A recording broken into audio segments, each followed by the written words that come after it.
मेरा नाम नैतिक है। घर में मेरी शादी की तैयारियां चल रही थी। मैं अपनी शादी को लेकर बहुत ज्यादा एक्साइटेड था और मेरे घर वाले भी मेरी शादी से बहुत खुश थे।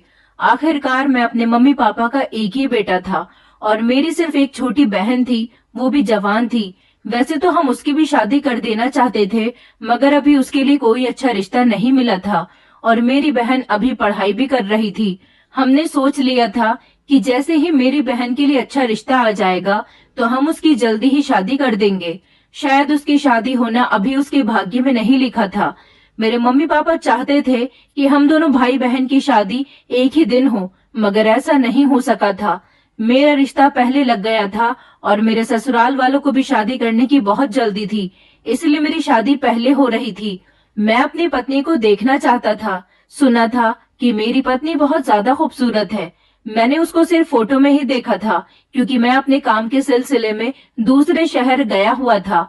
मेरे पीछे ही मेरे मम्मी पापा ने मेरा रिश्ता तय कर दिया था। बस लड़की वालों ने मुझे दूसरे शहर जाने से पहले ही देख लिया था।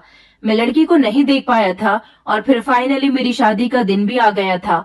मेरी बहन भी मेरी शादी से बहुत ज्यादा खुश थी।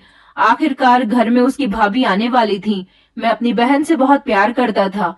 हम दोनों भाई बहन में हमेशा ही बहुत लड़ाई झगड़े होते थे, मगर हम दोनों एक दूसरे के बिना रह भी नहीं पाते थे, क्योंकि हम दोनों में ज्यादा फर्क नहीं था।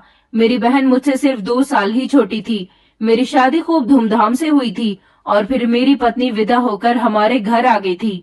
शादी की पहली रात जब मैं अपने कमरे में पत्नी से मिलने के लिए गया और जब मैंने उसका घूंघट उठाया तो मैं उसे देखता ही रह गया। वो इतनी ज्यादा सुंदर थी कि मैं उसके चेहरे से अपनी नजर हटा ही नहीं पा रहा था और सोच रहा था कि मैं कितना भाग्यशाली हूँ जिसे इतनी सुंदर पत्नी मिली है। मेरी मम्मी तो पहले ही कहती थी कि मैं तुम्हारे लिए खूबसूरत लड़की तलाश करूंगी और फिर उनकी कही हुई बात पूरी हो गई थी। उन्होंने मेरे लिए सच में बहुत खूबसूरत लड़की तलाश की थी। मेरी पत्नी की आवाज भी बहुत मीठी थी, बिल्कुल कोयल की जैसी। उसकी आंखें रोई रोई सी लग रही थी। आखिरकार वो अपना घर छोड़कर मेरे घर आई थी। जब कोई लड़की विदा होकर अपनी ससुराल आती है तो विदाई पर बहुत रोती है। मेरी पत्नी बहुत अच्छी थी। शादी की पहली रात हम दोनों की अच्छी और खुशहाल गुजरी थी और हमने अपनी नई जिंदगी की शुरुआत की थी। अगले दिन मेरी मम्मी ने हम दोनों को नाश्ते पर बुलाया। मेरी पत्नी तैयार होने के बाद बहुत सुंदर लग रही थी। मेरी बहन भी अपनी भाभी से बहुत इम्प्रेस थी और मेरी पत्नी के साथ खूब हंसी मजाक कर रही थी। हमारे घर का माहौल बहुत अच्छा चल रहा था। मुझे अपनी शादीशुदा जिंदगी बहुत अच्छी लगने लगी थी। मेरी पत्नी हमेशा मेरा ख्याल रखती थी, मेरी छोटी छोटी जरूरतों को पूरा किया करती थी, घर के भी सारे काम खुद किया करती थी। मेरी मम्मी को वो कोई काम करने ही नहीं देती थी। उनसे कहती थी कि अब आपकी बेटी आ गई है, अब वही सारे काम किया करेगी, आपको घर के काम को हाथ लगाने की जरूरत नहीं है। मेरी माँ भी उसे हमेशा अपनी बेटी समझती थी। उन्होंने कभी मेरी पत्नी को अपनी बहू नहीं समझा, हमेशा बेटी ही समझा। जिंदगी इसी तरह से गुजर रही थी, बल्कि बहुत हसीन गुजर रही थी। खुशी के लम्हात बहुत सुंदर थे। फिर एक दिन अचानक से मेरी जिंदगी में एक हवा का झोंका आया। मैं नहीं जानता था कि मेरी जिंदगी इस तरह भी बदल जाएगी। फिलहाल तो मेरी जिंदगी नॉर्मल तरीके से गुजर रही थी। हमने कई सारे लोगों से कह रखा था कि मेरी बहन के लिए कोई अच्छा सा रिश्ता बताएं। फिर फाइनली एक दिन मेरी बहन का रिश्ता भी आ गया था। मेरी बहन भी देखने में अच्छी थी, मगर हमें उसकी शादी किसी अच्छे परिवार में करवानी थी, जो कि खाते पीते लोग हों, पढ़े लिखे हों, लड़का भी देखने का अच्छा हो और छोटी फैमिली हो। मेरी बहन का जिस घर से रिश्ता आया था वो लोग पढ़े लिखे थे, लड़का अच्छी कंपनी में जॉब करता था और अपने माता पिता का इकलौता बेटा था। उनका एक घर हमारे ही शहर में बना हुआ था, जबकि दूसरा घर गांव में था। पहले लड़के की फैमिली हमारे घर आकर मेरी बहन को पसंद कर गई थी। फिर उसके बाद हम लोगों ने भी लड़का देख लिया था और मम्मी पापा जाकर उसका घर बार भी देख कर आए थे। पापा और मुझे तो सब कुछ बहुत पसंद आया था। इस तरह हम लोगों ने इस रिश्ते के लिए हाँ कर दी थी और मेरी बहन का रिश्ता आरव नाम के लड़के के साथ लग गया था। वो लोग मेरी बहन की एंगेजमेंट करना चाहते थे। एंगेजमेंट करने के लिए तो हम भी तैयार थे। आखिर नीलम मेरी इकलौती बहन थी। हमने उसकी एंगेजमेंट की तैयारियां शुरू कर दी थी और फिर मेरी बहन की एंगेजमेंट का दिन भी आ गया था। मेरी पत्नी को मैंने कहा था कि आज हमारे घर में तुम्हारे लिए पहला फंक्शन है, इसलिए मैं तुम्हें शॉपिंग पर लेकर चलता हूँ। मैं अपनी पत्नी को शॉपिंग मॉल ले गया था और वहां से मैंने उसको बहुत खूबसूरत लहंगा दिलाया था। मेरी बहन की एंगेजमेंट में पहनने के लिए, और वो पार्लर से भी तैयार हुई थी। पार्लर से तैयार होने के बाद उसकी सुंदरता में और ज्यादा चार चांद लग गए थे। मेरी बहन भी बहुत सुंदर लग रही थी। मेरी बहन और मेरी पत्नी ने अभी तक लड़के को नहीं देखा था, क्योंकि जिस दिन हम लोग आरव से मिलने के लिए उसके घर गए थे, तब मेरी पत्नी की तबीयत ठीक नहीं थी और वो 2-3 दिन के लिए अपने मायके गई हुई थी। मैं, मम्मी और पापा हम लोग ही लड़के को देखकर आए थे, मगर मेरी पत्नी को हमने मोबाइल में लड़के का फोटो दिखा दिया था। मुझे लगा था कि मेरी पत्नी को लड़का पसंद आएगा, मगर ना जाने क्यों मेरी पत्नी फोटो देखने के बाद खामोश हो गई थी। मुझे लगा कि पता नहीं वो खामोश क्यों हुई है, लेकिन असल झटका तो मुझे एंगेजमेंट वाले दिन लगा था, जब मेरी पत्नी और आरव की एक दूसरे के साथ मुलाकात हुई। आरव मेरी पत्नी को देखकर बहुत खुश हुआ था और मेरी पत्नी भी उसे देखकर हंस रही थी। फिर मैंने पूछा कि क्या तुम आरव को जानती हो? तो मेरी पत्नी ने बताया, हाँ, हम दोनों एक दूसरे को अच्छी तरह से जानते हैं।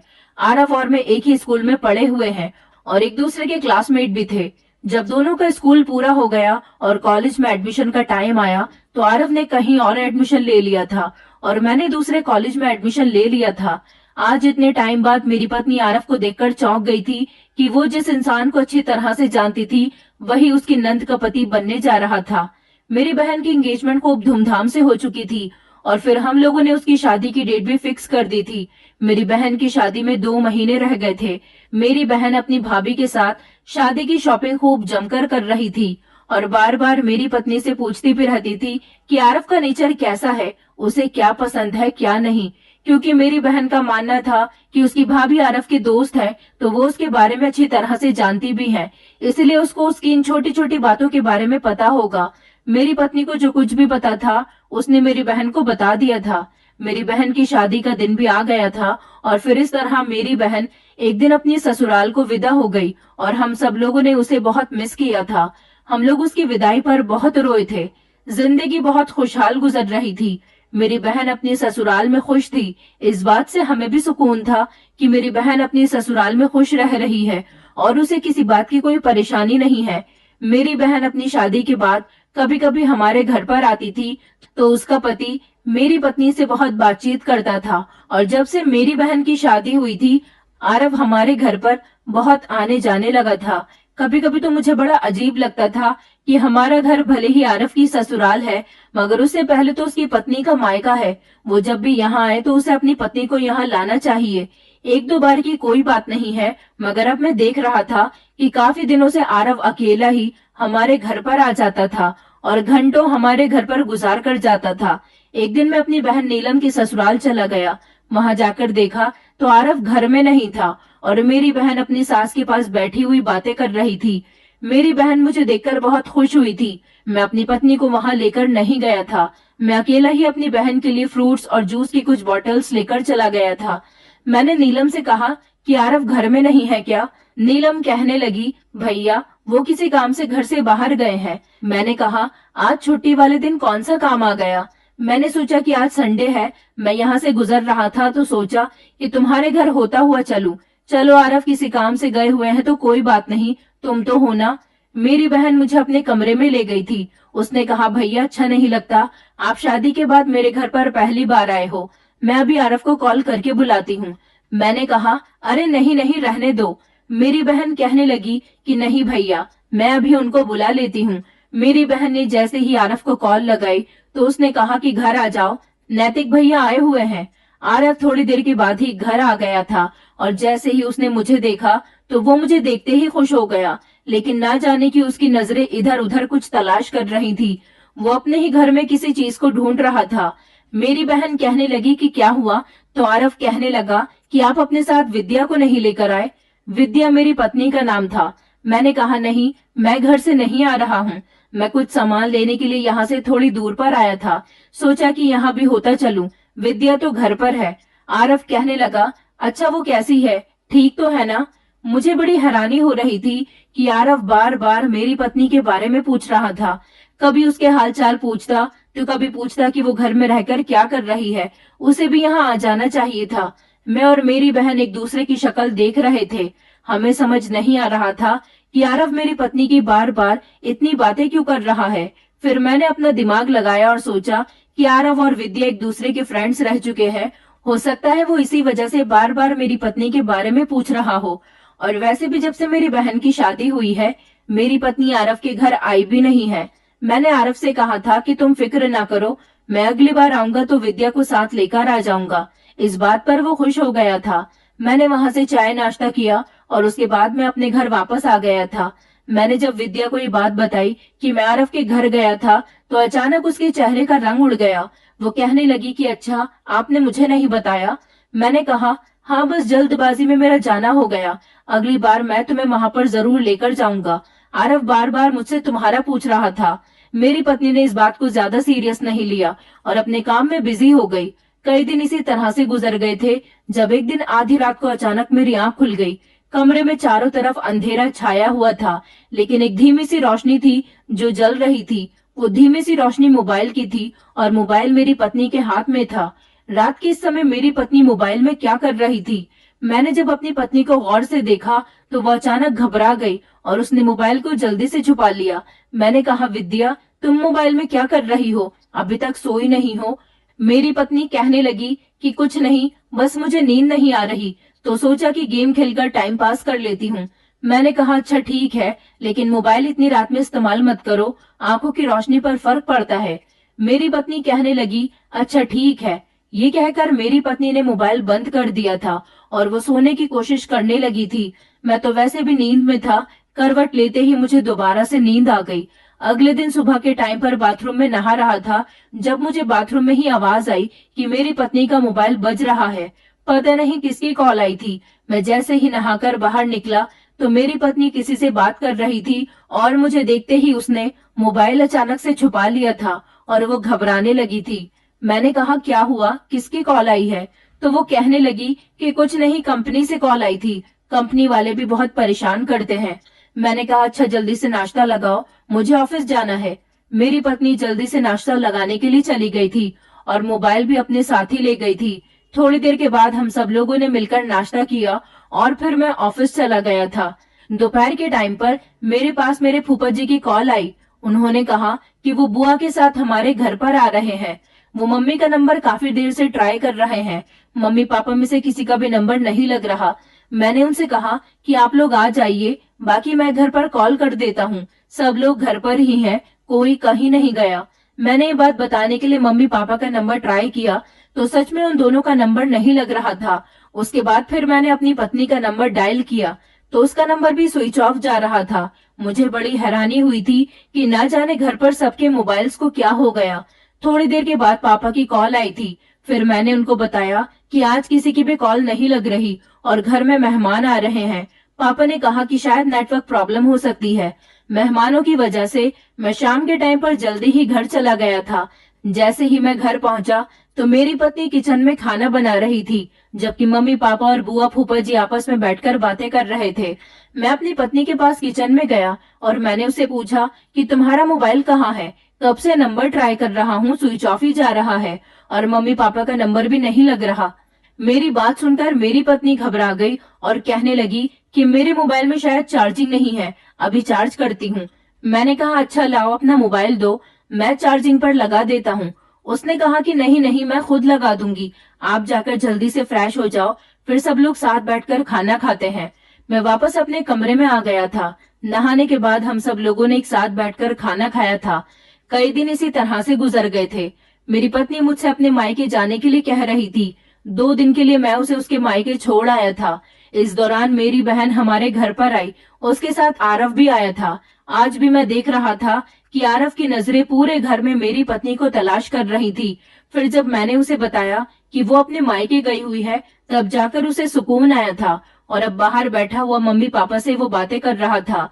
मैंने अपनी बहन से कहा कि आरव कुछ ज्यादा ही विद्या के बारे में पूछता रहता है। मेरी बहन कहने लगी कि हाँ भैया, ये लोग पहले से एक दूसरे को जानते हैं ना, एक दूसरे के साथ पड़े हुए हैं, इसलिए पूछते रहते हैं। मैंने कहा, हाँ ये तो तुम ठीक कह रही हो, मुझे भी यही लगता है। 2 दिन के बाद जब मेरी पत्नी घर आई तो फिर अचानक आधी रात के समय मेरी आंख खुली तो मैंने देखा कि मेरी पत्नी आज भी मोबाइल इस्तेमाल कर रही थी। फिर से मैंने उससे कहा कि तुम सोई नहीं हो, तो मेरी पत्नी अचानक घबरा गई और कहने लगी कि हाँ बस सो ही रही हूँ। उसने जल्दी से मोबाइल बंद किया और सो गई थी। अगले दिन सुबह के नाश्ते पर मेरी पत्नी बार बार अपना मोबाइल चेक कर रही थी। थोड़ी ही देर के बाद मेरी बहन की कॉल आ गई मेरे नंबर पर। मैंने जैसे ही कॉल रिसीव की तो वो कहने लगी कि भैया भाभी कहाँ है, कब से उनको कॉल लगा रही हूँ, कॉल रिसीव ही नहीं कर रही है। मैंने अपनी पत्नी से कहा कि विद्या, नीलम तुम्हें बार बार कॉल कर रही है, तुम कॉल रिसीव क्यों नहीं कर रही हो? तो मेरी पत्नी कहने लगी कि मेरा मोबाइल साइलेंट है। मैंने कहा तुम्हारा मोबाइल भले ही साइलेंट है, लेकिन है तो तुम्हारे पास ही ना, तो कॉल क्यों रिसीव नहीं करती? मेरी पत्नी कहने लगी अच्छा अभी बात करती हूँ। मुझे अब अपनी पत्नी पर कुछ शक सा महसूस होने लगा था, क्योंकि वो अपना ज्यादातर समय मोबाइल में ही गुजार रही थी। कमरे में होती तो मोबाइल अपने हाथ में दबाए रहती थी, किचन में होती तो मोबाइल किचन में भी अपने साथ लेकर जाती थी, आधी रात को भी मोबाइल का इस्तेमाल कर रही होती थी। आज मैंने सोचा था कि मैं आज जाकर देखूंगा कि मेरी पत्नी मोबाइल में आखिर क्या करती है, वो गेम ही खेलती है या फिर कुछ और करती है। आज रात मैं सोने की एक्टिंग कर रहा था। मुझे जागते जागते रात के 3 बज गए थे जब मेरी पत्नी ने मोबाइल उठाया और वो मोबाइल का इस्तेमाल करने लगी। मैं देख रहा था कि वो मोबाइल का इस्तेमाल करते समय बहुत मुस्कुरा रही थी। काफी देर हो गई थी उसको मोबाइल का इस्तेमाल करते हुए और लगातार वो मुस्कुराए चले जा रही थी। मैंने जल्दी से कमरे की लाइट ऑन कर दी। मेरी पत्नी घबरा गई और उसने मोबाइल अपने तकिए के नीचे दबा लिया। मैंने कहा विद्या, इतनी रात को तुम मोबाइल क्यों चला रही हो और किससे बातें कर रही हो? मेरी बात सुनकर वो कहने लगी कि मैं तो किसी से भी बात नहीं कर रही, मुझे नींद नहीं आ रही थी तो मैं गेम खेल रही थी। मैंने कहा आज तुम गेम नहीं खेल रही थी, क्या हर रात तुम्हें नींद नहीं आती और तुम मोबाइल में गेम खेलती रहती हो? मुझे तुम्हारा मोबाइल देखना है, मोबाइल मुझे दो। मेरी पत्नी अपना मोबाइल मुझे नहीं दे रही थी और कहने लगी कि आप गलत समझ रहे हो, ऐसा कुछ भी नहीं है। मैंने कहा मैं जो भी समझ रहा हूँ तुम मुझे मोबाइल दे दो, मोबाइल देखने के बाद सब कुछ क्लियर हो जाएगा। मेरी पत्नी बिस्तर पर बैठ गई और फूट फूट कर रोने लगी। मैं उसे रोता हुआ नहीं देख सकता था। मैंने कहा कि तुम रो क्यों रही हो, मैंने तो बस तुमसे तुम्हारा मोबाइल मांगा है। मेरी पत्नी कहने लगी अच्छा ठीक है, ये रहा मेरा मोबाइल, देख लो। मुझे रोना तो इस बात पर आ रहा है कि आप मुझ पर शक कर रहे हो। आप देख सकते हो कि मैं अपनी एक दोस्त से बात कर रही थी। मेरी दोस्त बहुत परेशान है, वो अपने कुछ पर्सनल मैटर मेरे साथ शेयर कर रही थी। आधी रात को उसे भी नींद नहीं आती और मुझे भी, इसलिए हम दोनों मैसेज पर एक दूसरे से बातें करते रहते हैं। मैंने अपनी पत्नी का मोबाइल हाथ में लिया और उसमें कुछ मैसेजेस थे जो उसकी दोस्त के ही नाम के थे। मैंने मोबाइल की तरफ से अपनी नजर फेर ली और अपनी पत्नी को उसका मोबाइल दे दिया और कहा कि अच्छा मुझे माफ कर दो, मैं तुम पर शक नहीं कर रहा था। मुझे लगा पता नहीं तुम मोबाइल इस्तेमाल करते हुए इतना मुस्कुरा क्यों रही हो। मेरी पत्नी रोते हुए कहने लगी इससे ही तो शक करना कहते हैं। मैंने कहा अच्छा ठीक है, मुझे माफ कर दो, आइंदा मैं ऐसा कुछ नहीं करूंगा। बड़ी मुश्किल से मैंने अपनी पत्नी का मूड ठीक किया था और फिर उसके बाद वो नॉर्मल हुई थी। कुछ दिन और इसी तरह से गुजर गए। एक दिन मैंने देखा कि मेरी पत्नी बहुत ज्यादा घबराई हुई और डरी हुई थी और खोई खोई सी रहती थी। मैं अगर उसको आवाज भी लगाता तो वो मेरी बात पर अचानक से घबरा जाती थी। पता नहीं मेरी पत्नी को ऐसी क्या बात बुरी लगी हुई थी कि वो ऐसी हरकतें कर रही थी। मुझे लगा कि उसकी तबीयत ठीक नहीं है। मैं उससे पूछता कि तुम किस वजह से परेशान हो, क्या तुम्हें कोई परेशानी है, अगर है तो मुझे बताओ। मगर मेरी पत्नी कहती थी कि आपको ऐसा क्यों लगता है कि मैं परेशान हूँ? मुझे कोई परेशानी नहीं है, ना मैं परेशान हूँ। आप बेफिक्र हो और आराम से अपने ऑफिस जाओ। मैं अपने ऑफिस तो आ गया था, मगर मेरा ध्यान बार बार अपनी पत्नी की तरफ जा रहा था। काफी दिनों से मेरी पत्नी का नेचर बदला बदला सा था। वो अजीब अजीब सी हरकतें कर रही थी। कभी मोबाइल को देखकर परेशान होती तो कभी मेरे उसके करीब जाने पर वो डर जाया करती थी। पता नहीं ऐसी क्या बात थी। फिलहाल मैं ऑफिस में अपना काम कर रहा था जब एक दिन ऑफिस में मेरा एक दोस्त मिलने के लिए आ गया और मुझसे कहने लगा कि हम सारे फ्रेंड्स मिलकर रेस्टोरेंट में खाना खाने के लिए जाना चाहते हैं, तुम भी हमारे साथ चलो। मैंने कहा मगर अभी अपनी ड्यूटी पर हूँ, ऐसे कैसे जा सकता हूँ। मेरे दोस्त कहने लगे कि अच्छा जैसे ही तुम्हारी ड्यूटी ऑफ होती है तुम जल्दी हमारे साथ चलना। आज मैं घर नहीं गया था और अपने दोस्तों के साथ रेस्टोरेंट में खाना खाने के लिए चला गया था। दोपहर का खाना तो वैसे मेरी पत्नी पैक करके मुझे दिया करती थी, लेकिन आज अपने दोस्तों के साथ मुझे देर से रेस्टोरेंट जाना था, इसलिए मैंने दोपहर का खाना नहीं खाया था। रेस्टोरेंट में बैठ गए थे और हम लोगों ने खाने का भी कुछ ऑर्डर कर दिया था। मैं भी अपने दोस्तों से बातें ही कर रहा था कि अचानक मेरी नजर आरफ पर गई। आरव उसी रेस्टोरेंट में बैठा हुआ था जहां पर मैं अपने दोस्तों के साथ गया हुआ था। मगर मैं हैरान तब हुआ था जब मेरी नजर उसके सामने बैठी हुई एक लड़की पर गई। उसका चेहरा तो मुझे दिखाई नहीं दे रहा था क्योंकि वो पीठ फेरी हुई बैठी थी। दूर से सिर्फ मुझे उसकी कमर दिखाई दे रही थी। मुझे लगा कि ऐसा भी हो सकता है कि ये मेरी बहन हो, मगर उसकी हाइट हेल्थ मेरी बहन जैसी नहीं लग रही थी। मैंने अपने दोस्तों से कहा कि मैं अभी आता हूँ। मैं जैसे ही चेयर से उठा तो मुझे चेयर से उठता हुआ देखकर आरव भी खड़ा हो गया और वहां से उठकर खुद ही मेरे करीब आ गया और मुझे जबरदस्ती बाहर ले गया। कहने लगा कि मैं अपने ऑफिस की एक लड़की के साथ यहाँ आया हूँ। दरअसल वो मेरे साथ पार्टनरशिप में काम कर रही है। हम ऑफिस के ही बारे में कुछ बातें करने के लिए यहाँ मिले हैं। मैंने कहा अच्छा ठीक है, लेकिन तुम मुझे इतने घबराए हुए क्यों लग रहे हो? उसके चेहरे पर मुझे पसीना साफ नजर आ रहा था। मैंने कहा तुम्हें पसीना भी आ रहा है? तो उसने जल्दी से पसीना पोंछते हुए कहा कि नहीं, गर्मी ज्यादा हो रही है ना, इसलिए पसीना आ रहा है। मैंने उसकी बात पर यकीन कर लिया था। थोड़ी देर के बाद जब मैं दोबारा से रेस्टोरेंट के अंदर गया तो देखा कि जो लड़की अपनी जगह पर आरव के साथ बैठी हुई थी वो वहां पर नहीं थी। हो सकता है कि जब मैं आरव से बाहर बात करने के लिए गया था तो वो खामोशी से यहाँ से निकल गई हो। मैंने इस बात को इग्नोर कर दिया और फिर मैं अपने दोस्तों के साथ बातें करने में बिजी हो गया था। शाम के टाइम पर जब मैं घर वापस आया तो मैंने देखा कि मेरी पत्नी रोज की तरह अपने काम में बिजी थी, मगर ना जाने क्यों मुझसे अपनी नजरें चुरा रही थी। कुछ देर मैं अपनी मम्मी के पास बैठकर उनसे बातें करता रहा, जब अचानक बातों ही बातों में मेरी मम्मी ने मुझे बताया कि आज विद्या अपने मायके गई थी। मैं मम्मी की बात सुनकर चौंक गया था क्योंकि विद्या ने तो मुझे बताया ही नहीं था कि वो अपने मायके गई थी और ना ही उसने मुझसे अपने मायके जाने की परमिशन ली थी। परमिशन लेना तो दूर की बात, वो मेरे साथ ही अपने मायके जाया करती थी। मैं उसे छोड़ दिया करता था और फिर लेने के लिए भी मैं ही जाया करता था। आज फिर वो मुझे बिना बताए मायके अकेले कैसे चली गई थी? मैं जब कमरे में गया तो मैंने सोचा कि मेरी पत्नी मुझे इस बारे में जरूर बताएगी, मगर उसने मुझे कुछ भी नहीं बताया था।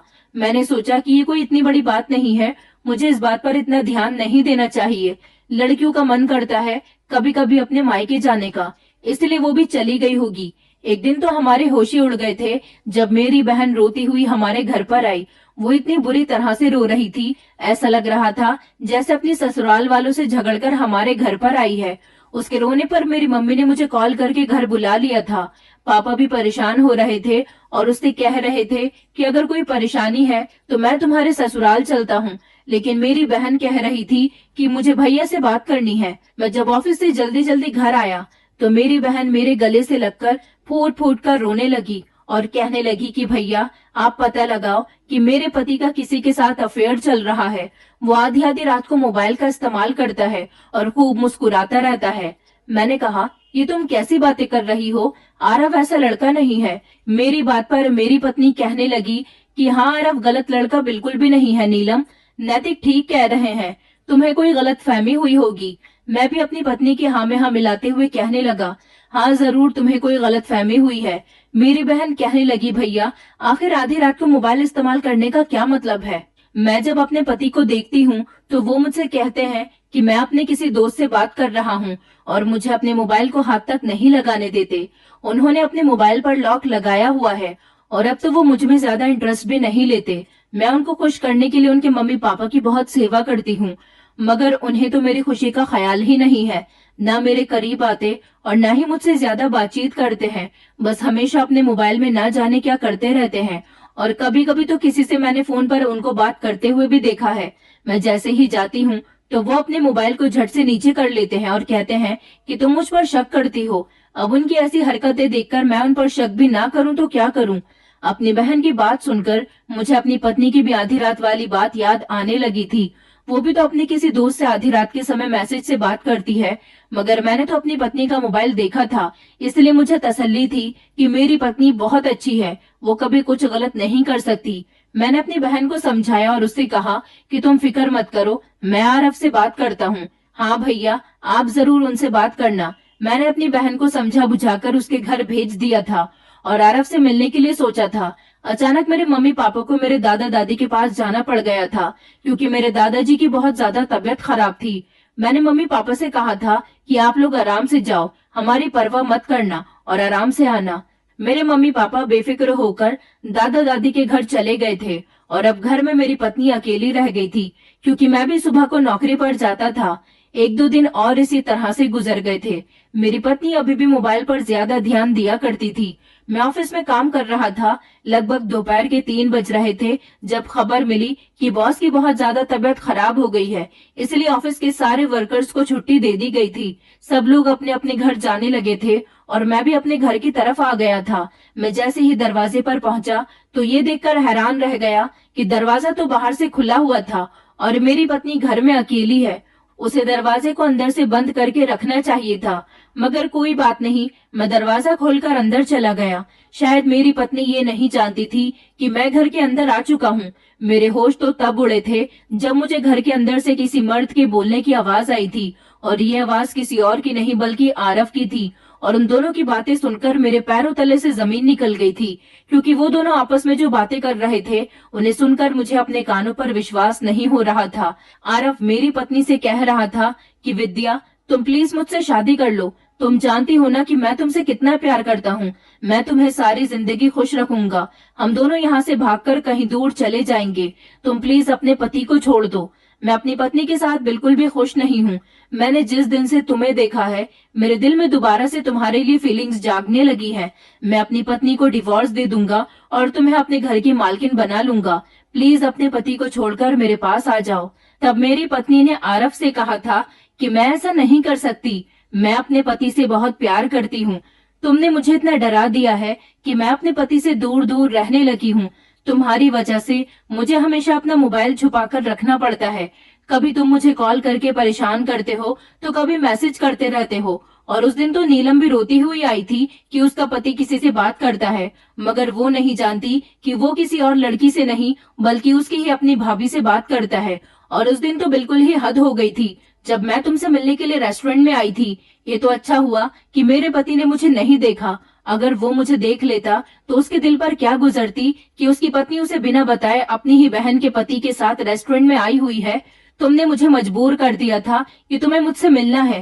प्लीज तुम अपने मोबाइल से मेरी सारी पुरानी फोटोज डिलीट कर दो और मुझे भूल जाओ। तुम्हारी शादी हो चुकी है। तुम अपनी पत्नी के साथ खुशी खुशी रहो और मुझे भी मेरे पति के साथ रहने दो। तुम मेरी पुरानी मोहब्बत हो और अपनी पुरानी मोहब्बत इंसान अपनी शादी के बाद भूल जाता है। मैं भी तुम्हें भूल गई हूँ।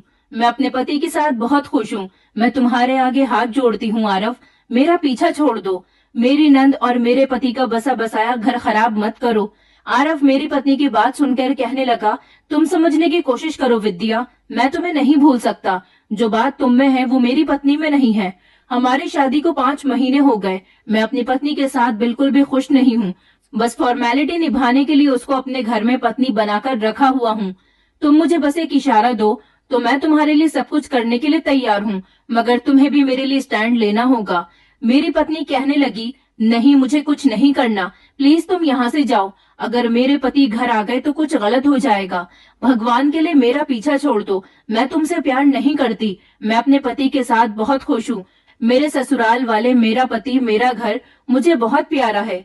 आरव कहने लगा, अच्छा ठीक है, मैं चला जाता हूँ, लेकिन तुम मुझसे वादा करो कि तुम मेरे कांटेक्ट में रहोगी। रात को हम दोनों मैसेज से बात करेंगे। अगर तुमने मुझसे बात नहीं की तो मैं तुम्हारे फोटोज को तुम्हारे पति को दिखाऊंगा और कहूंगा कि तुम्हारी पत्नी शादी से पहले मेरे साथ अफेयर में रह चुकी है। इस तरह तुम्हारा पति खुद तुम्हें डिवोर्स दे देगा और तुम मेरे पास आने पर मजबूर हो जाओगी। मेरी पत्नी रोने लगी और कहने लगी कि प्लीज आरव, ऐसा मत करो। तुम मुझे हमेशा ब्लैकमेल करते हो। मैं तुम्हारी इन बातों में आ जाती हूँ। कभी तुमसे मजबूरी में आकर आधी रात को मैसेज करने पड़ते हैं तो कभी तुमसे मिलना भी पड़ता है। वो तो अच्छा है कि मेरे पति बहुत अच्छे हैं, उन्होंने कभी मुझ पर शक नहीं किया, लेकिन तुम बहुत बुरे इंसान हो। प्लीज मेरा पीछा छोड़ दो। तुमने मेरी जिंदगी दुश्वार कर दी है। मेरी पत्नी उसके आगे रोकर गिड़गिड़ाकर रिक्वेस्ट कर रही थी। मुझसे ये सब बर्दाश्त नहीं हुआ और मैं कमरे के अंदर चला गया। मुझे देखते ही मेरी पत्नी और आरव के पैरों तले से जमीन निकल गई थी। उन दोनों के होश उड़ गए थे और उनके चेहरे का रंग भी उड़ गया था। मैं अच्छी तरह से सारी बातों को सुन चुका था। मैं फौरन ही आरव के पास गया और मैंने उसका गिरबान पकड़ लिया। मैंने कहा कि तुम्हारी हिम्मत कैसे हुई मेरे घर के अंदर मेरी पत्नी को परेशान करने की। और फिर मैंने अपनी पत्नी को घूर कर देखा। मैंने कहा, तो फिर इतने दिनों से तुम इससे बातें कर रही थी, तुमने मुझे कुछ नहीं बताया। तभी तो ये बार बार तुम्हारे बारे में पूछता था। मैं समझता था कि तुम दोनों आपस में फ्रेंड्स हो, इसलिए तुम्हारे बारे में ज्यादा पूछता है, मगर मैं नहीं जानता था कि ये पहले तुम्हारा आशिक रह चुका है। मेरी पत्नी मेरे पैरों में गिर गई और कहने लगी कि आप सही कह रहे हो, शादी से पहले मेरा आरव के साथ अफेयर जरूर था, मगर जब से मेरी आपके साथ शादी हुई है मैंने कभी इसके बारे में सोचा भी नहीं है, क्योंकि आपने ही मुझे इतना प्यार दिया कि मुझे कभी अपने पुराने प्यार के बारे में सोचने की फुर्सत ही नहीं मिली। आप मेरा यकीन मानिए, मैं आपसे बहुत प्यार करती हूँ। ये इंसान मुझे ब्लैकमेल करता है, इसके पास मेरे फोटो हैं, मैं वो डिलीट करवाना चाहती हूँ, मगर ये मुझे मेरे फोटोज दिखाकर ब्लैकमेल करता है और कहता है कि अगर मेरा कहना नहीं माना तो मैं तुम्हारे पति को दिखा दूंगा और वो तुम्हें डिवोर्स दे देगा। प्लीज नैतिक, आरव के मोबाइल से मेरे फोटोज डिलीट करवा दीजिए और मैं सिर्फ और सिर्फ आपकी हूँ, मैं किसी और से प्यार नहीं करती। मेरी पत्नी फूट फूट कर रो रही थी, हालांकि मैं इन दोनों की बातें सुन चुका था। आरव मेरी पत्नी को ही ब्लैकमेल कर रहा था। मुझे आरव पर गुस्सा आ गया और मैंने उसके गाल पर 2-3 थप्पड़ मार दिए। मुझे गुस्सा इस बात पर आया था कि वो मेरी बहन को धोखा दे रहा था और मेरी ही पत्नी को ब्लैकमेल कर रहा था। वो कितना घटिया इंसान था। आरव कहने लगा कि तुम नहीं जानते, तुम्हारी पत्नी अभी भी मुझसे मिलती है। उस दिन रेस्टोरेंट में मेरे साथ कोई और लड़की नहीं बल्कि यही मुझसे मिलने के लिए आई थी। आरव मुझे मेरी पत्नी के खिलाफ भड़काने की कोशिश कर रहा था। मैंने कहा, लेकिन तुमने मेरी पत्नी को ब्लैकमेल करने के बाद उसे अपने पास बुलाया था। मेरी पत्नी कहने लगी कि हाँ, आप सही कह रहे हैं, अगर आपको यकीन नहीं आता तो आप मेरा मोबाइल चेक कर सकते हैं। मैं तो इसे बहुत समझाती हूँ कि नीलम तुमसे बहुत प्यार करती है, तुम नीलम की जिंदगी बर्बाद मत करो और मुझे भी छोड़ दो, मगर ये मेरी एक नहीं सुनता। मेरी पत्नी ने बताया कि शादी से पहले मैं आरव से प्यार करती थी, हम दोनों एक ही कॉलेज में पढ़ते थे। एक दिन मैं अपने कमरे में चोरी चुपके आरव से फोन पर बात कर रही थी, जब अचानक मेरी मम्मी ने मेरा मोबाइल छीन लिया और उन्होंने ये बात सबको बता दी कि मैं किसी लड़के से फोन पर बात करती हूँ। आरव के बारे में कोई नहीं जानता था। मैंने बता दिया था कि मैं उस लड़की से प्यार करती हूँ और उसी से शादी करना चाहती हूँ, लेकिन मेरे परिवार में लव मैरिज करना बहुत बड़ा पाप माना जाता है। मेरे घर वालों ने जबरदस्ती मेरी शादी आपके साथ करवा दी। उनको नहीं पता था कि मैं जिस लड़की से प्यार करती हूँ वो कौन है, कहाँ रहता है। बस मेरी लव स्टोरी का आरव के साथ उस दिन ही एंड हो गया था, लेकिन मैं अपने माता पिता के फैसले पर राजी थी।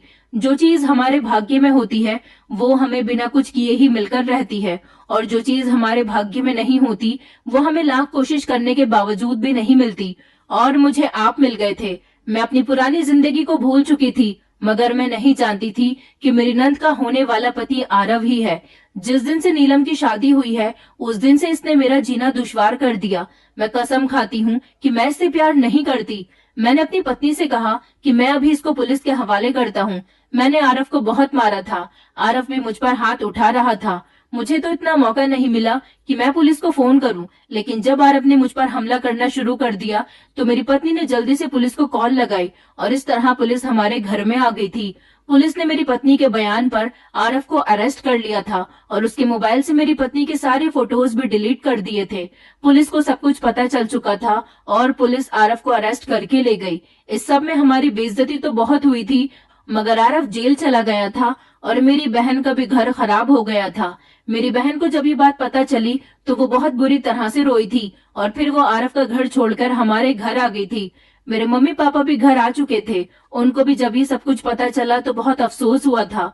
वो नहीं जानते थे कि उनकी पीठ पीछे ये सब भी हो सकता है। ये सब कुछ सच में एक बहुत तकलीफ देने वाला था, क्योंकि मेरी बहन का घर खराब हो चुका था। मेरी बहन ने कहा था कि ऐसे इंसान के साथ मैं जिंदगी कभी नहीं गुजारूंगी जिसे मेरी कोई परवाह ही न हो, लेकिन मेरी बहन मेरी पत्नी से नाराज रहती थी। मेरी पत्नी ने उसे यकीन दिलाया कि मैं आरव से शादी से पहले प्यार करती थी, लेकिन जिस दिन से मेरी शादी तुम्हारे भाई के साथ हुई है मेरे दिमाग में उसका कभी ख्याल तक नहीं आया। अगर तुम्हें इस बात का यकीन नहीं आता तो मैं किसी की भी कसम खाने के लिए तैयार हूँ। मेरी पत्नी कहने लगी कि तुम फिक्र मत करो, मैं तुम्हारी शादी अपने भाई के साथ करवाऊंगी। मेरे भैया बहुत अच्छे हैं और दूसरे शहर में नौकरी करते हैं। वो तुम्हें बहुत खुश रखेंगे और तुम देखना, जितना प्यार तुम्हें आरव नहीं दे सका मेरे भैया तुम्हें बहुत प्यार करेंगे और दुनिया की वो सारी खुशियां देंगे। लेकिन मेरी बहन तो यही कह रही थी कि भाभी, आपकी वजह से मेरी जिंदगी खराब हो गई। मेरी पत्नी ने उससे वादा किया था कि मेरी वजह से ही तुम्हारी जिंदगी खुशहाल भी होगी।